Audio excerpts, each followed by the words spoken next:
सुबह की सुनहरी धूप जब वसुंधरा के आंगन में उतर रही थी, तब पूरे घर में एक अलग ही रौनक दिखाई दे रही थी। हर तरफ फूलों की खुशबू बिखरी हुई थी और घर की महिलाएं हल्दी की रस्म की तैयारियों में व्यस्त थीं।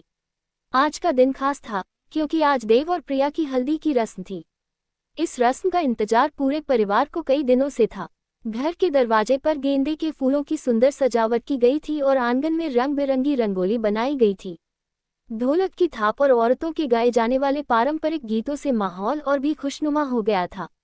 हर किसी के चेहरे पर मुस्कान थी और सबकी नजरें बस देव और प्रिया पर टिकी थी, जिनकी जिंदगी का एक नया सफर आज से शुरू होने वाला था। देव सुबह से ही थोड़ा नर्वस था, लेकिन उसके दोस्तों ने उसे घेर लिया था और लगातार मजाक करके उसे हंसाने की कोशिश कर रहे थे। देव की बहनें और चचेरी बहनें भी पीछे नहीं थीं। वे बार बार उसे छेड़ रही थी कि आज तो उसे हल्दी में पूरा पीला कर दिया जाएगा। देव बार बार मुस्कुराते हुए कह रहा था कि बस थोड़ा सा ही लगाना, लेकिन सबको पता था कि ऐसा होने वाला नहीं है।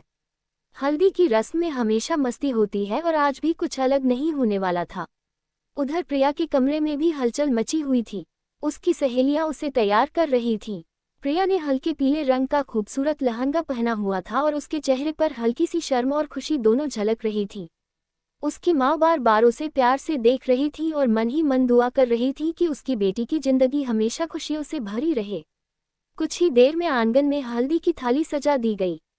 थाली में हल्दी, चंदन, गुलाब की पंखुड़ियां और चावल रखे गए थे। सबसे पहले घर की बड़ी बुजुर्ग महिला ने देव के माथे पर हल्दी का तिलक लगाया और फिर उसके गालों पर हल्दी लगा दी। इसके बाद तो जैसे एक सिलसिला ही शुरू हो गया। हर कोई देव को हल्दी लगाने के लिए आगे आ रहा था। देव के दोस्त तो बस इसी मौके का इंतजार कर रहे थे। उन्होंने हल्दी को देव के चेहरे, हाथों और यहाँ तक कि गर्दन तक लगा दिया।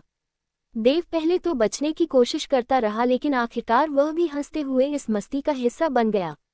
पूरे आंगन में हंसी और ठहाकों की आवाज गूंज रही थी। उधर प्रिया की हल्दी की रस्म भी शुरू हो चुकी थी। उसकी माँ ने सबसे पहले उसे हल्दी लगाई। जैसे ही माँ ने उसके गाल पर हल्दी लगाई, प्रिया की आंखों में हल्की सी नमी आ गई। ये पल उसके लिए बहुत भावुक था। उसकी सहेलियां तुरंत उसे गले लगाकर हंसाने लगी ताकि माहौल ज्यादा भावुक ना हो जाए। फिर एक एक करके सभी ने प्रिया को हल्दी लगाई। उसकी सहेलियों ने तो मजाक में उसके हाथों और पैरों पर भी खूब हल्दी लगा दी। कुछ ही देर में प्रिया पूरी तरह पीली हो गई और उसकी मुस्कान पूरे माहौल को और भी खूबसूरत बना रही थी। हल्दी की रस्म के साथ ही ढोलक की थाप तेज हो गई। महिलाएं पारंपरिक गीत गा रही थीं और कुछ लड़कियां नाचने भी लगीं। देव के दोस्त भी पीछे नहीं रहे और उन्होंने भी डांस शुरू कर दिया। हर कोई इस खुशी के पल को जी भरकर जीना चाहता था।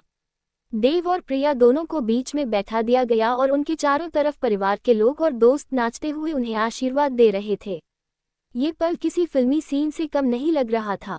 कुछ देर बाद देव और प्रिया की नजरें एक दूसरे से मिलीं। दोनों के चेहरे पर हल्की सी मुस्कान थी। बिना कुछ कहे ही दोनों एक दूसरे की भावनाएं समझ रहे थे। ये रिश्ता अब सिर्फ दो लोगों का नहीं था, बल्कि दो परिवारों का मिलन था। इस खुशी के मौके पर हर कोई दिल से खुश था। देव के पिता अपने दोस्तों के साथ बैठकर इस पल का आनंद ले रहे थे और बार बार कह रहे थे कि आज का दिन उनके लिए बहुत खास है। वहीं प्रिया के पिता भी गर्व और खुशी से भरे हुए थे। हल्दी की रस्म के बाद मिठाइयों का दौर शुरू हुआ। लड्डू, जलेबी और कई तरह के पकवान सबको परोसे गए।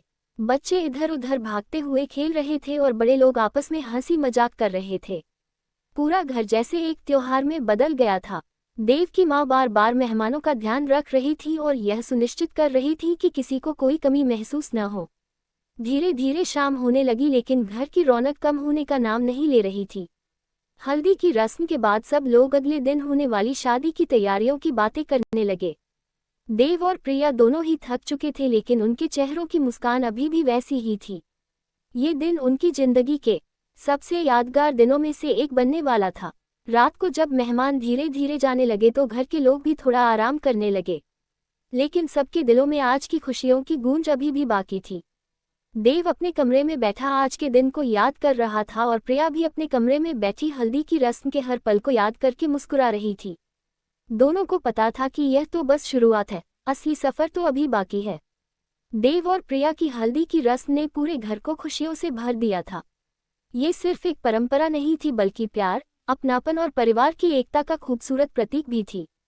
इस दिन ने सभी को एक साथ जोड़ दिया था और हर किसी के दिल में बस यही दुआ थी कि देव और प्रिया की जिंदगी हमेशा ऐसी